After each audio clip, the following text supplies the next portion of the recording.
everyone, it's Kate Hildreth, and I'm here on The Rogue Millennial, which is a show on the DailyClout network that focuses on all different kinds of cultural commentary, but it also focuses on bringing you conversations, stories, and updates that the mainstream likes to shy away from, stifle, and or keep on the down low.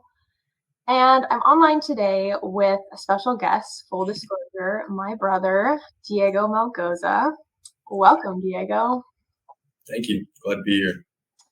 I'm just going to call you Diego because I feel like it would be weird to call you Mr. Melgoza, but thanks for coming. So Diego is a former Army specialist. He has worked in fields of military intelligence, Special Operations Command, advanced geospatial engineering, and K-9 law enforcement. So can you just briefly explain what made you want to join the military? And was it what you expected? And were there elements that surprised you? Yeah, so originally, like in high school, I was always attracted to, high-speed stuff, adrenaline junkie, I guess. I like to box, guns, all that stuff. And so, when you think of the military, you really think that it's going to be a bunch of, hard people, just like out there, really tough guys, But through my time in, I've realized that it's not all that. Like, don't get me wrong, it's got its ups and downs, but this generation has really infected the military, and it's bringing it down. Honestly, it's definitely not what it used to be. So what do you mean by that? Do you mean like discipline stuff, or you think it's just kind of romanticized?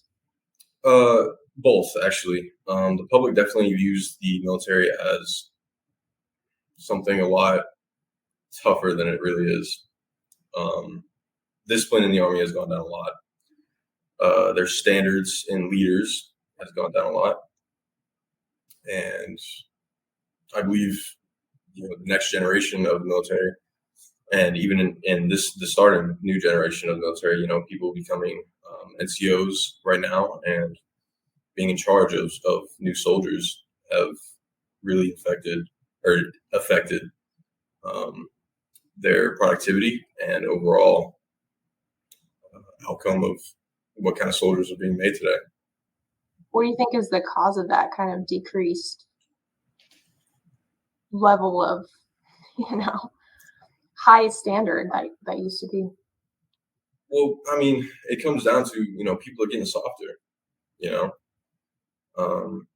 United States military is not currently at war with any countries, but that doesn't mean the countries aren't at war with us. Yeah. The fight on terrorism is ongoing, but we're not really taking it seriously. Yeah. So that's kind of what I wanted to segue into today, is kind of people getting a little more soft. And you and I talk about a lot of things. We have a lot of conversations about how things are going wrong with our generation. And one of those things being, lack of those high standards, lack of discipline. And you said something interesting the other day. You said we need to bring back bullying. And I thought it was interesting. And I agree with what you meant by that, what I think you meant by that. I'm not obviously in favor of, severe bullying to the point where there's like someone's, in physical danger and there's physical and things like that are really bad situations. But my understanding of what you meant is that kids need to learn that not everyone's going to like them early on. Not everyone is going to agree with what they think. They need to learn how to cope with those things because life isn't fair, right? And all of that coddling is at an insane level now, snowflake generation, to the point where kids are growing up being so used to being accepted and always being in a safe space that they don't know how to deal with rejection. So correct me if I'm wrong. Is that kind of along the same lines? No, yeah, that's pretty much spot on. I always joke about bring back bullying, but honestly, when it comes down to it, it's something that's going away that needs to stay. Before we continue, I want to thank our valued sponsors for their support. First, I want to thank our partners at The Wellness Company. This team of renowned medical professionals, including Dr. Peter McCullough, Dr. James Thorpe, Dr. Harvey Risch, Dr. Drew Pinsky, and other truth-seeking doctors. They have crafted The Wellness Company's emergency kit, which looks like this. It's full of life-saving medications, antibiotics, ivermectin, you name it. It also comes with this guidebook, so you can kind of go through and see what each medication is for, what it's used to treat, side effects, all of that good stuff right in here. So this is the ultimate solution for preparedness. Don't wait for the next crisis to catch you off guard. Visit DailyCloutHealth.com and use promo code KATE for an exclusive 10% discount. I also want to thank our partner at Charlize Skincare. According to the FDA, companies in the United States are allowed to market skincare products as non-toxic while still containing up to 49% toxic ingredients, which is wild. Those ingredients can actually make you age faster, disrupt your hormones, and may even cause serious illnesses. Charlize is an organic, toxic-free skincare line with zero toxic ingredients that is anti-aging and made with all natural ingredients. So stop supporting companies that are marketing you toxins disguised as skincare. Instead, reverse aging with toxic-free skincare from Charlize, made right here in the USA. Go to charlize.beauty and use promo code KATE for 25% off your order today. Please support Daily Clout by supporting our sponsors. People are soft now, and they need to be hardened up. People don't understand what the world's really made of because they're growing up and they're being told that it's okay to be weak, it's okay to not be okay, and it's not okay to be weak. It's not okay to be okay. Oh, I hear that one a lot. It's okay to not be okay, and also another one that gets me is speak your truth. So mad. It's like everyone doesn't have an individual truth. There's the truth, and then there's, a distorted deception or a distorted perception of reality. So it's kind of like, I think it's two things. First of all, parenting. Oh, yeah. Now, I am not a parent, so obviously, like, my perception is a little bit limited here, but just observing out in the world, you have this, you see parents and the way that they are just letting their kids do whatever they want, pretty much. Our parents I feel like we had a good upbringing in the sense that, we're kind of centered in what we believe, but also we have that kind of discipline. Like these days, if you like yell at your kid or like tell them to not do something, it's like, oh, the kid feels rejected. Oh, you hurt the kid's feelings, or, oh, whatever. Like, don't punish your kid, sit down and have a conversation. It just doesn't, I don't think it's beneficial for them long term because, again, it's the coddling. Like, they're so used to not accepting the consequences of their actions that when these people become adults, they're kind of brats. Like they still act like that kid because they never grew got up to the point where they understood, consequences of their actions. Exactly. So the other day I saw this family at a Mexican restaurant. There were 2 parents and 3 kids, and every single kid had like a little tripod on this Mexican restaurant table at the table they were sitting at. They each had a tripod with an iPad on it. Yeah. And they were all watching TV while the parents ate at the Mexican restaurant. They're together as a family and all the kids are watching the iPads. It made me so angry because not only they don't know how to interact with people, That's another thing too, as I've, explored the world more, I've realized that, these people who we're talking about right now, they've lost social skills, they've lost self-confidence, and they've lost, the majority of social skills that you're going to need to, survive in this world. Do you think social media has played a role in that?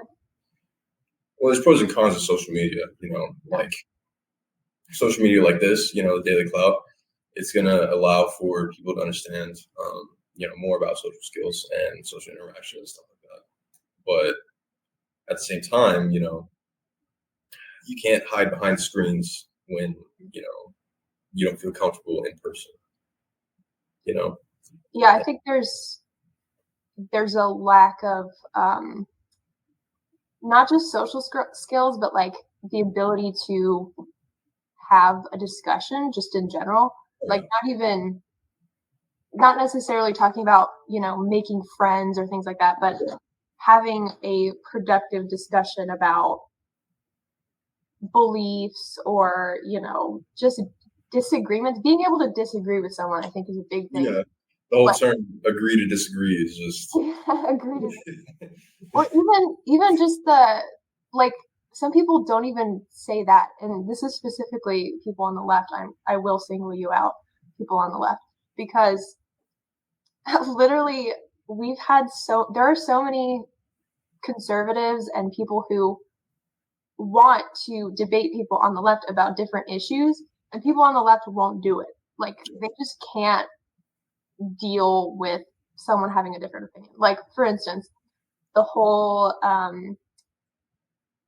men and women sports thing. There's so many people on, like, from the conservative side who will bring their thoughts forward and, here's the science and all of this. And the only response that they get from the left is you're homophobic or you're a transphobe or all of these things, just like name calling, and then they walk away. Yeah.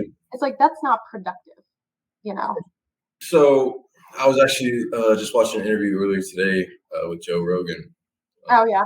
Yeah, and he was talking about a transgender fighter in MMA, and he was biologically a male, and he was fighting as a female, and he, cracked this girl's skull open. He absolutely demolished, all the female competition. I mean, scientifically speaking, the male body is stronger than the female body. Mm-hmm. And so there, when it comes to sports and competition like that, it's not fair at all. I think, I don't know. Did you see that movie that the Daily Wire produced? It was called "What Is a Woman?" I don't think so. Okay, it's a really good movie. I highly recommend it. But basically, there was a section of this movie where Matt Walsh, who's one of the commentators at the Daily Wire, he was interviewing someone about men and women's sports, and this person thought that it wasn't a big deal, no unfair advantage, things like that. And this person said, he said, if there was an unfair advantage, then we would see transgender athletes in women's sports dominating women's sports. And he was like, that's not really the case. And then they have this B-roll of like that exact situation that you just described, where the MMA fighter like cracks this girl's skull, and then like the Leah Thomas, the swimmer, people, and I forget what the athletes' names were for the track and field thing. Yeah. Anyways, the women were just being slaughtered out there. And it was just this total juxtaposition of what is being said versus what is actually happening. And it's so stupid, because kind of going back to the coddling thing, it's coddling for feelings, for the sake of feelings, but also it's not equal on both sides. So it's your feelings are more important than this person's feelings. So with the whole like men and women's sports thing, the transgender athletes are, being coddled and told that they're so brave and all this stuff. And then when they join the women's team and the women start speaking out, like Riley Gaines, I don't know if you follow her, she's very inspiring, but she is a champion swimmer, and she swam against Leah Thomas, who's the transgender athlete, and she's speaking out about this stuff and basically just being called a transphobe, basically, for saying that like this is not a supportive environment for women, it's not a safe environment for women, and also it's just like biologically unfair. Like, again, here's the science, and even if she wasn't bringing that, the facts and the science and all that stuff, she would still be expressing her opinion and being rejected for it, because apparently being a part of the LGBTQ community trumps everything else. Like, if you disagree with that, their opinion is superior to everyone else's. Yeah. So what do you think about that kind of double standard of opinion? I mean, I think it's ridiculous. The female swimmer champion that you mentioned, it's completely unfair for her to, have her opinions rejected when she is, she's in the sport competing with and against this, this transgender athlete. Her opinion would matter than anyone else's in the public, because we're not up there. We're not swimming with them. We're not competing against them. If anyone's opinion matters, it's those who are up close and personal with, the situation. And so I agree completely that it's totally unfair when, the LGBTQ community has an opinion about something. And if you disagree with that opinion, then automatically you're in the wrong. And, it's ridiculous. So kind of going off what you're saying about, the women who are competing against the transgender athletes, their opinion mattering, is that going back to Riley Gaines, she and Leah Thomas tied in this particular tournament. Mm-hmm. And they only had one trophy for first place. And when Riley got off got out of the pool and was ready for, photos and everything, they were like, we're actually going to give the trophy to Leah for the photo op. And you have to just you won't get a trophy, basically.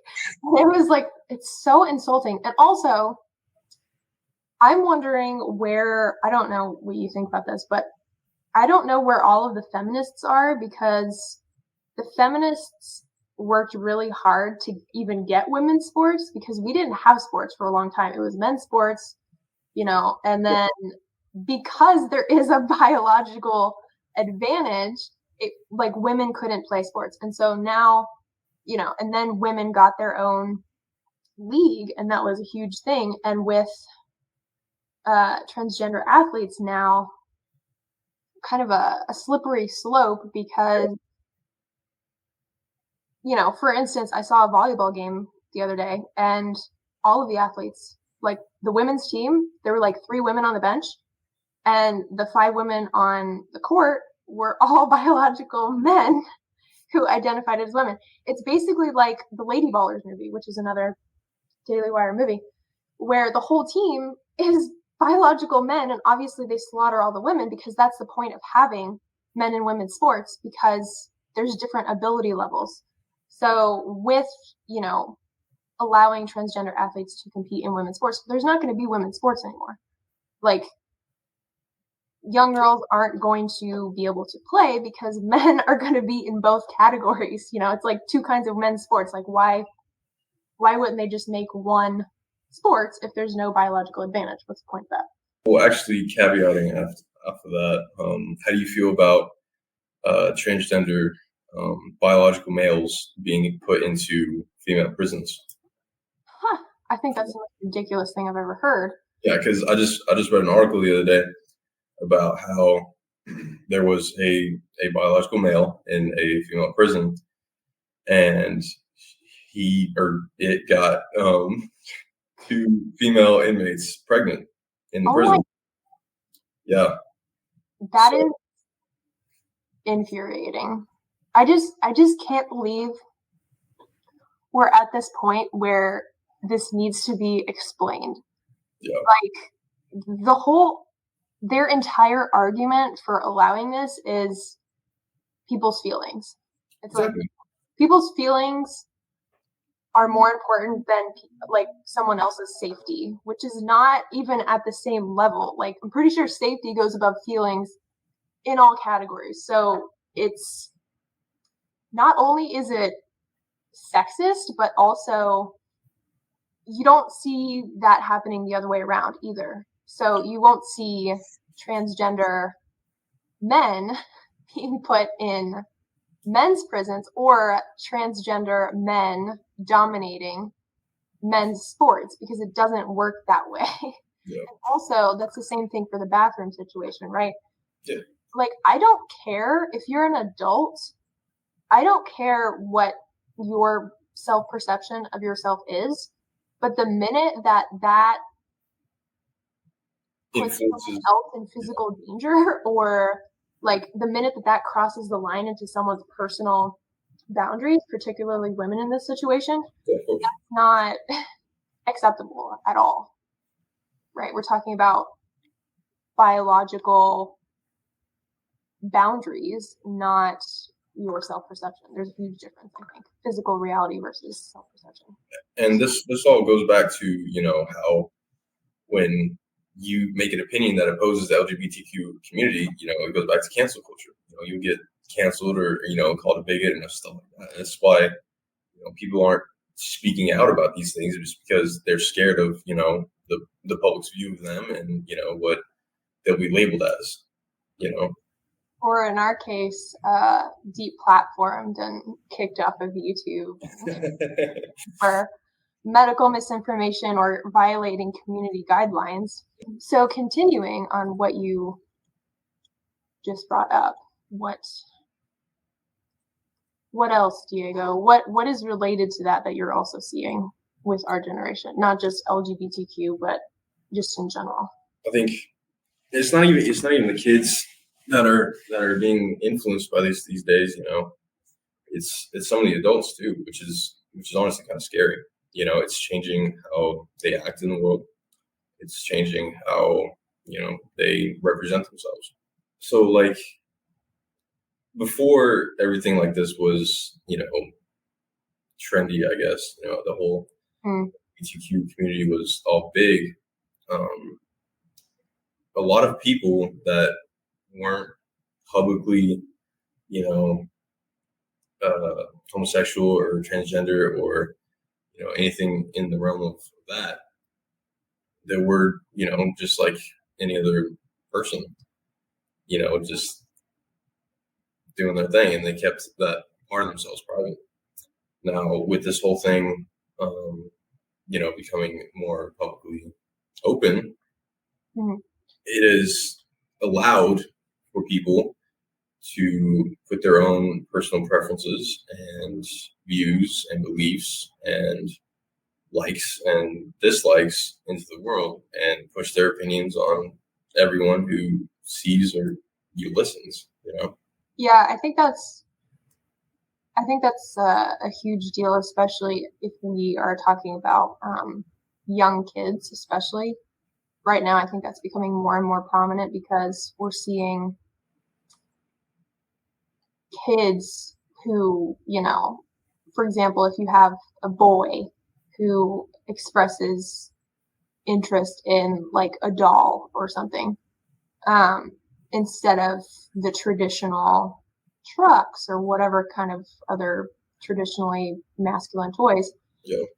It's crazy to me that kids as young as like 3 years old or something, if they express interest in a doll, for instance, doctors or people who call themselves doctors are literally telling the parents that actually your boy is a girl because he is expressing, or they would say she is expressing interest in a doll. I'm like, that kid is 3 and has hardly any like self-awareness. They're in developmental stages. And also, even when you're older, I feel like there's this notion of if you have feminine traits, that means that you're a woman, or if you have masculine traits, that means you're a man. Like if you're a girl who's a tomboy, that doesn't mean you're in the wrong body. Exactly. It means you have a range of different interests that aren't traditionally feminine. That doesn't.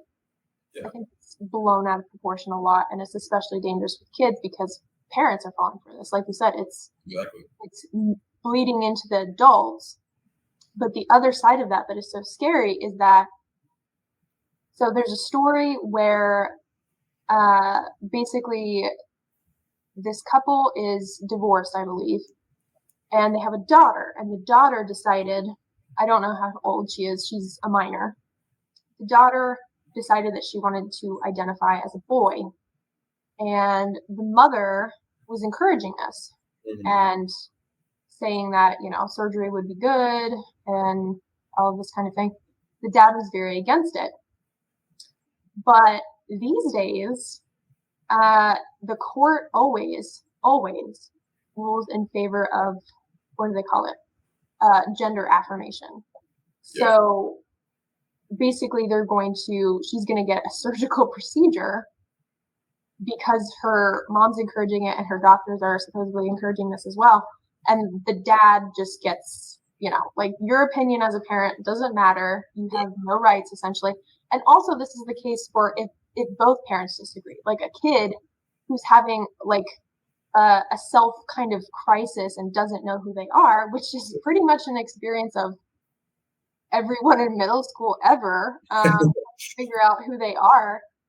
This kid is confused and they can go into school and be like, I feel weird, or I feel uncomfortable, or, I don't know who I am. And the school would say, yeah, we're going to send you to such and such doctor. You're going to, transition, or whatever it is that some counselor or school staff says, and they don't need parents' permission. They do not need parents' permission to encourage this with the child.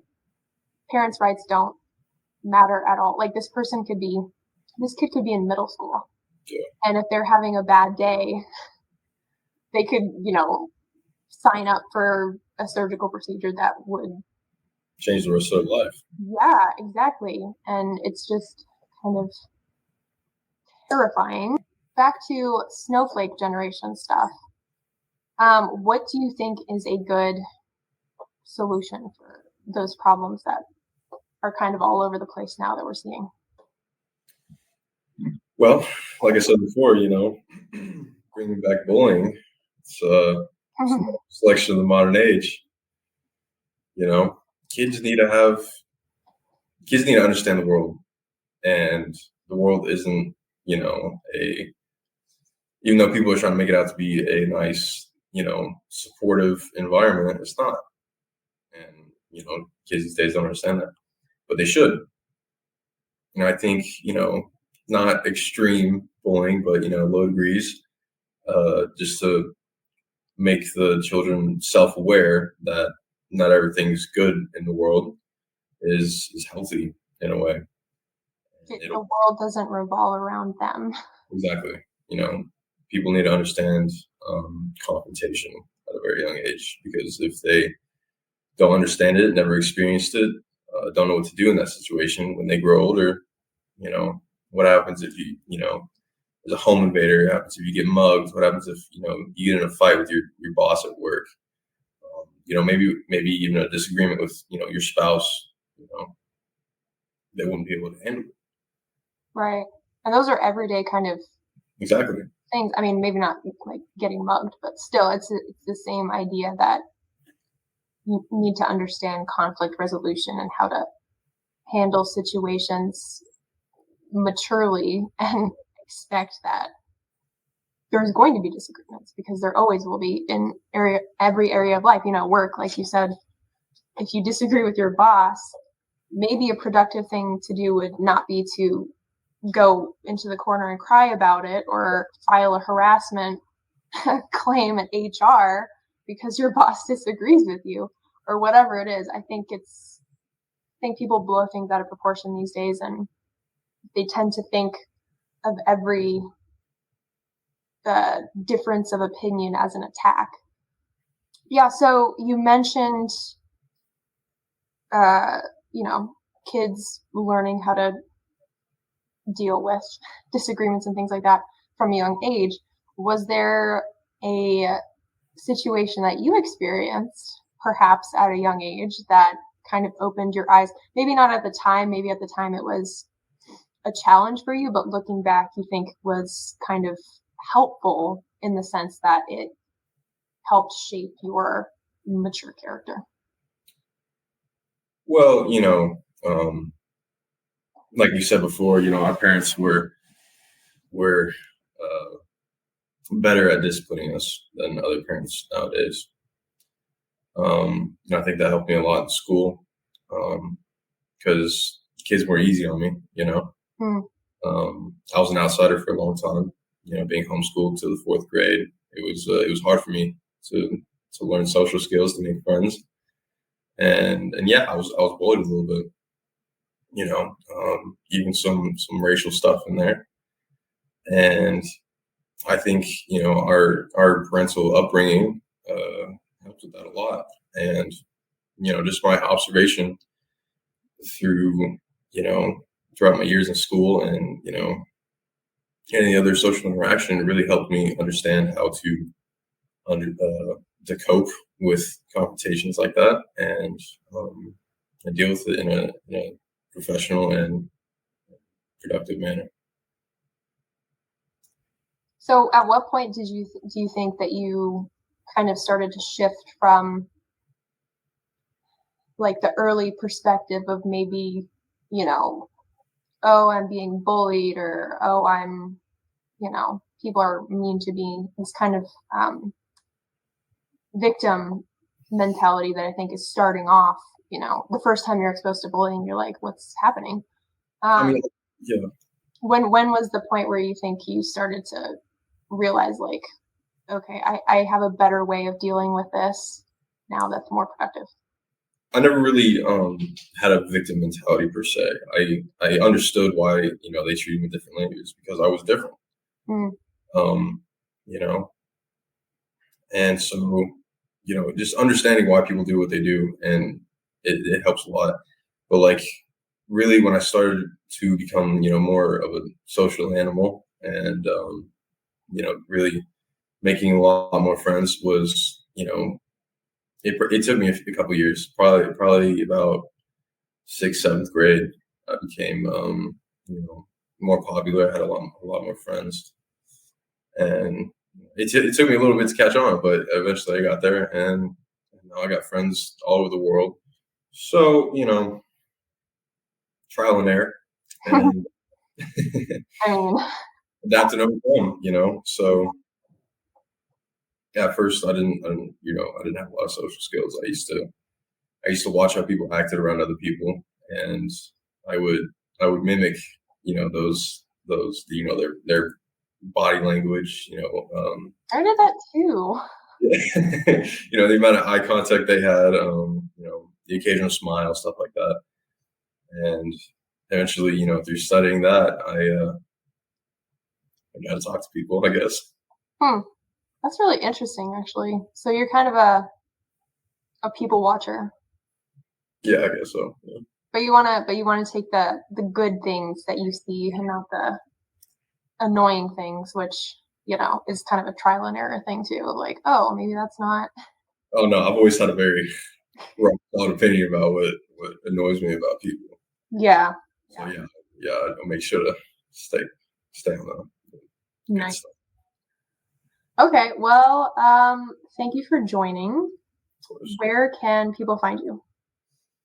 My Instagram, it's gonna be Sebastian_Malgoza. Yeah, that's about it. That's my biggest platform right now. So Okay. Well, we'll probably have to do a part two because I want to talk about your interesting adventures in military intelligence. I think that would be a really interesting conversation if you're up for it. yeah, of course. Thanks everyone for joining, and don't forget to subscribe to DailyClout. You can sign up for our free newsletter at the bottom of the homepage, and I will see you next time.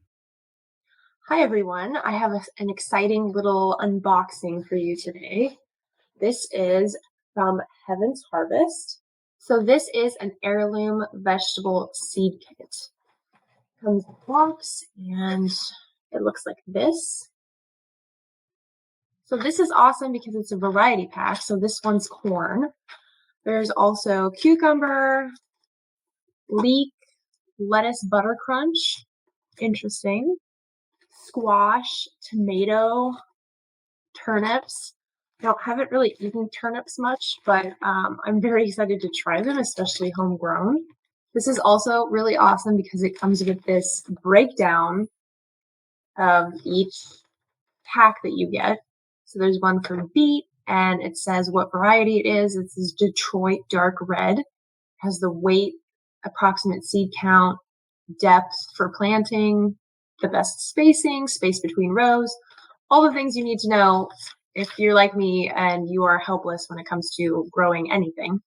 I don't know what it is. I'm helpless when it comes to plants, but I'm very excited to learn about this.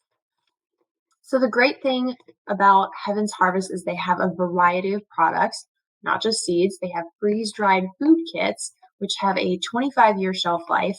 It's freeze-dried, not dehydrated, because freeze-drying removes 99% of water. Each food variety is sealed by UV and radiation-resistant mylar foil pouches containing 6 servings each. So that's NASA-developed packaging. All the food is non-GMO and made right here in the USA. All you have to do is add water to prepare the meal. It's up to 1 cup per serving. All the packs are resealable for later consumption, and they have gluten-free options. They have a variety of different kits to choose from: entree kit, protein, breakfast, fruit and vegetable, etc. They also have canned food and these awesome seed kits, which I just showed you.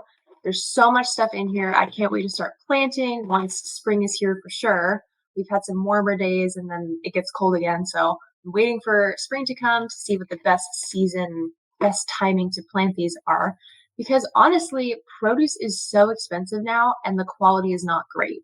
So being able to grow stuff at home is super exciting. And also, it's very liberating because you feel this sort of sense of self-sufficiency. It's just such a great feeling to be able to bring food that you grow to your table.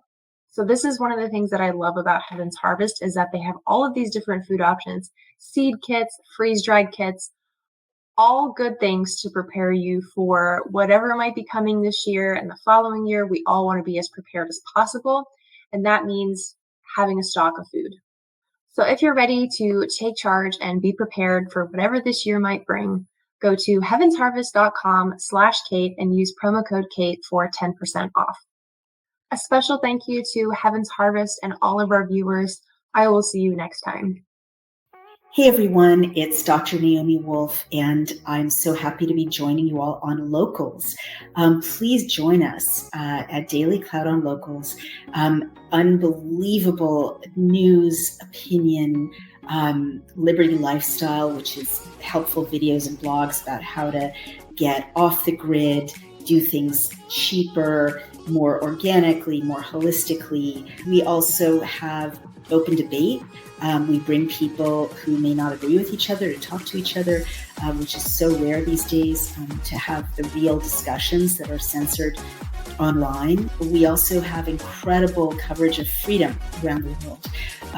Everything from the truckers' protests in Canada, when that was happening, to our launch of a bill which passed in 33 states to ban vaccine passports, to open schools, to end emergency law, coverage of censorship in Ireland, of vaccine passports and central bank digital currency in Europe, all the ways that the globalists are trying to restrict our liberties. And we've got amazing resources like Bill Camp, where you can send any state or federal bill through social media, press a button that'll explain it to you, vote on it so you can show your rep or the bill sponsor how you feel about it, and you can basically stop bad bills and promote good ones and get them passed.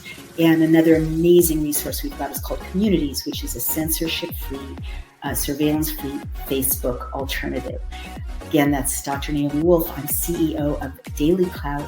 Come join us, join the discussion, join the community here on Locals.